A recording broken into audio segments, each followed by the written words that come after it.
Welcome to another episode of the Breathe Life Daily Podcast. My name is Akine Olaide and I'm a psychologist specializing in clinical psychology. Thank you for tuning in. The Breathe Life Daily Podcast, we discuss topics about mental health and your mental wellness. So stay expectant as we discuss today's topic. In this world where we exist as humans, most people experience what we call physical pain and emotional pain. But oftentimes, people don't talk about the emotional pain. They only talk more about their physical pain because we exist in a world where people feel talking about the emotional pain is a sign of weakness, and sometimes they don't talk about it because of fear of criticism, and sometimes they don't know how to seek help. And other different factors influence people from not seeking help, and this make people to go around carrying the badge of suffering and smiling. And in this world where we exist, life has gone beyond Namumu Deco boutique, and so also bringing it to therapy. Life has gone beyond just sort it out yourself, you can get better. Seek for help today in regards to your mental health. And this brings me to the topic for today's discussion, which is distress from emotional pain. So in this topic today, we'll be discussing about what emotional pain is and the distress that we could have from emotional pain. So let's keep this rolling. Emotional pain can also be called psychological pain, and it is an intense form of discomfort. And most times, it emanates from thoughts about how we think, feel in regards to an event or situation, and this affects how we behave in regards to that situation. And sometimes it is also when a part of our psychological needs are not being met. Emotional pain can come in different ways, from growing up in a family where you are being neglected at all times, or growing up in a family where you are compared with others. It can also come from constant rejection at different levels. It can come from loss of loved ones. It can come from separation from people you love, and it can come from different ways. It's just called emotional pain, how you feel about a situation, what you think about a situation, and this that causes you hurt. Sometimes people who go through emotional pain may deny needing help, and sometimes they may not be aware of the source of their emotional pain, and this oftentimes causes people pain in how they behave to others and how they think and how they feel. And this brings me to a story of a man. Let me call him Mr. Andrew. He grew up in he didn't grow up amongst his people, so he went to live in a place, and most times he said they maltreated him, and he's always on the defensive part. That fast forward to now, when he's an adult and staying on his own, he often finds that he is always on the defense part, and he's always checking whenever people behave in one way to him. He'll be looking at, are they trying to take advantage of him, even when people are not doing that. So it led to being sacked from his place of work, and now at the next place of work, he wants to look, is it those people or is it me? Then at the point he realized that I think I need to seek for help. It was during therapy that he realized that it was his reactions growing up that was still with him, being on the defense part, and that was why he was treating his other co-workers. Holding on to emotional pain of events in the present and in the past is just as holding on to a coal that is filled with fire, and not just you is the only recipient of the earth. You spread this earth to wherever you go to. Hence the reason why you need to drop the coal of fire and quench it by seeking help today and revealing that earth. Oftentimes, people live in denial and would not want to accept the reality of being hurt, and they would rather seek to go for healthy coping ways of dealing with their hurt. And one thing is that the earlier you embrace the reality of the pain, the easier for it to get resolved. Because by then, when you realize that there's a problem, you can then seek for help. And this brings me to a story of when I was growing up. When I was growing up then, I oftentimes injure myself on my leg, on my toe.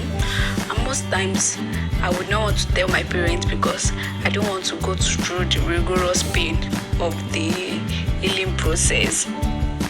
And I would not say anything. The only thing that would make my parents realize is when they see me when I started limping. And they would be like, we have told you, whenever you hurt yourself in your leg, you should tell us. And I'll be like, no, it is small. Until when it is small turns to it is big, then I'll be telling myself, and the pain is not much. It's not much until I start limping and it starts hurting me. Oftentimes my parents will tell me this and that, but most times I will still do what I would do. I will not always tell. I will not embrace the reality of that I'm being hurt then until it becomes worse. Until when I had this hepatic weight low. Anybody that have experienced weight low before, we know that it is not easy. And that then I was seeing angels coming down from heaven, and that pain was unbearable.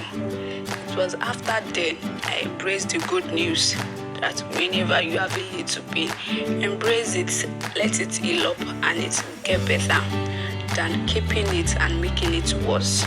So also this can also be linked to emotional pain. You notice you are being hurt by an event and it affects how you think, how you feel, and how you behave. It's okay to seek for help. Seek for the right type of help. The duration of emotional pain can be short term. That means it takes within few hours or days it gets resolved. It can be long term, meaning it might take some weeks and months before it gets resolved. And we have the unresolved emotional pain. This one, the person has refused to let go of the pain. There are common symptoms that people who have emotional pain exhibit. We have hopelessness and helplessness. We have anger and irritability. We have low self-esteem. We have over-dependence on self. We have over-dependence on others. We have excessive need for approval or validation. We also have constantly ignoring the rights of others and lacking empathy or remorse for their harmful actions. Emotional pain can be distressing because it affects your relationship with yourself and it affects your relationship with others, and also it affects your overall ability. For example, someone who failed in a business can be hindered from doing other business because they still feel the pain of the failed business they had ventured in earlier.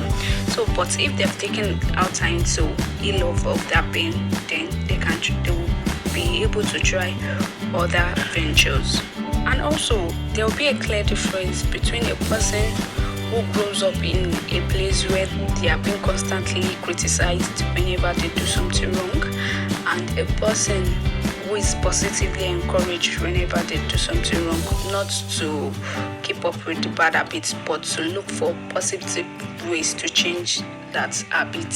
So the both of them, when compared together, they will have a different view about life, and this goes on with them all through their life if they don't take out time to tease out how this has affected them. Unresolved emotional pain can be likened to a cancerous cell that affects every other areas of one's life, and oftentimes it serves or dictates as a lens in which we experience life from. Hence the reason why it is essential to resolve every other emotional pain as quick as possible. Discussing about several treatment options that we have the first one, which is recognize the pain. The first step towards healing of any kind is to acknowledge that there is a pain. I'm feeling this way. And one thing is that oftentimes as humans, we want to say we are strong enough. I cannot be feeling emotional pain.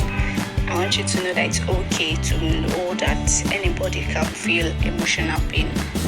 So recognize the pain and choose to let go of the pain, then after then we can start talking about identifying the source of the pain. And it is also good to label the pain. This is how I feel. I feel anger, I feel disappointed. You should also label how you feel about the situation. And also another way that you can let go of the emotional pain is to restructure how you think about the pain. Sometimes when we go through emotional pain, we often find ourselves blaming ourselves for what we could have done better. It's okay to blame ourselves a little, but after then it's fine. Stop criticizing yourself about your parts in the blame. Just learn from it and let it go. We can also heal off of every of our emotional pain by identifying the negative thought patterns that cause this pain. For every behavior, there's always a thought pattern that boosts this behavior. So for the emotional pain, you have to recognize what are the negative patterns that keeps fueling this emotion and this pain. And also you should also try to express the pain. There are positive ways to let go of pain. It could be journaling, writing out how you feel about the pain. It could be taking a solo walk. It could be playing piano. Some people said playing a music helps them. It could be relaxation, and also living in the present also helps. And other things you can do is also seeking social supports. Discuss with people that you know that are trustable and reliable. Tell them how you feel about the situation. And lastly, it is very advisable that you seek professional help in regards to your emotional pain. We have come to the end of this episode where I discussed about distress from emotional pain. Do take out time to press the like button, comment and subscribe, and I will see you in my next episode. In your life pursuits, I want you to ensure that you breathe life daily. I remain your host, Akle Yolaide.